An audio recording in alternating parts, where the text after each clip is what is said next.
কি হয়েছে? গোলামরে কারা জানি গুলি করছে।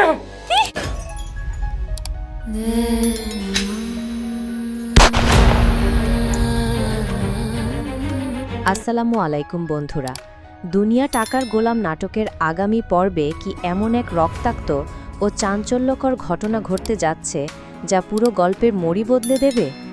আন্ডারওয়ার্ল্ডের কিং হওয়ার লোভে জিশাদ কি শেষ পর্যন্ত টাকার গোলাম সেজে থাকা শেহজাদকে একা পেয়ে গুলি করে বসবে?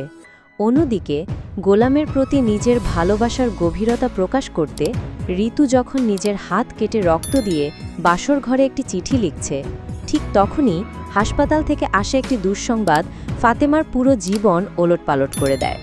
সব জানাবো আজকের এই ধামাকাদার ভিডিওতে, তাই ভিডিওটি শেষ পর্যন্ত অবশ্যই দেখুন।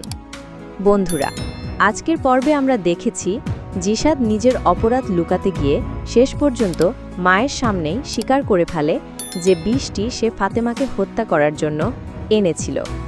এই কথা শুনে তার মা তাকে বাড়ি থেকে বেরিয়ে যেতে বলেন। এরপর আন্ডারওয়ার্ল্ডের কিং হওয়ার স্বপ্নে বিভোর জিশাদ কৌশলে গোলামকে ডেকে লকার নম্বর 92 সম্পর্কে জানতে চায়। স্মৃতিভ্রষ্ট গোলাম সরল বিশ্বাসে জিশাদকে হাকার বুড়োতলার একটি পুরনো হোটেলে নিয়ে যায়, যেখানে সে একসময় কাজ করত। সেখানে গিয়ে গোলাম করিম চাচার প্রতিদিনের 100 টাকা করে জমানো একটি লোহার লকার দেখায়। তখন জিশাদ বুঝতে পারে গোলাম তাকে ধোঁকা দিয়েছে। এতে দাউদ খানের লোকেরা ক্ষিপ্ত হয়ে বলে, পাগলের অভিনয় আর কতদিন চালাবি? ঠিক সেই মুহূর্তেই জিশাদ গোলামের বুক লক্ষ্য করে গুলি চালায়। বন্ধুরা, আগামী পর্বে আমরা দেখতে পারি আরও ভয়াবহ ও আবেগঘন এক পরিস্থিতি।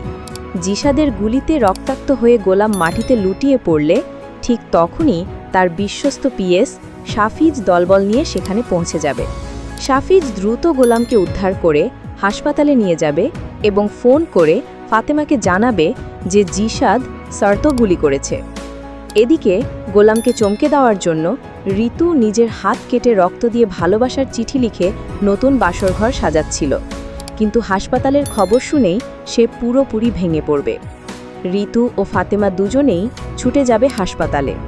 ডাক্তাররা যখন শেহজাদকে জীবন বাঁচাতে জরুরি অস্ত্রোপচার শুরু করবেন, তখন কি এই ভয়াবহ আঘাতের পর শেহজাদের স্মৃতিশক্তি ফিরে আসবে, নাকি শেহজাদকে হারানোর শোকে ফাতেমাই এবার জিশাদ ও দাউদ খানের বিরুদ্ধে প্রতিশোধের লড়াইয়ে নামবে? আপনাদের কি মনে হয়, জিশাদের এই গুলির আঘাতে কি শেহজাদের স্মৃতিশক্তি ফিরে আসবে, আর জিশাদ কি তার এই ভয়ঙ্কর অপরাধের শাস্তি হিসেবে পুলিশের হাতে গ্রেফতার হবে? আপনার মতামত অবশ্যই কমেন্টে জানান। ভিডিওটি ভালো লাগলে একটি লাইক দিন আর আমাদের চ্যানেলটি সাবস্ক্রাইব করে পাশে থাকুন।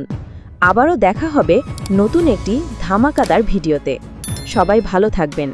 আল্লাহ হাফিজ।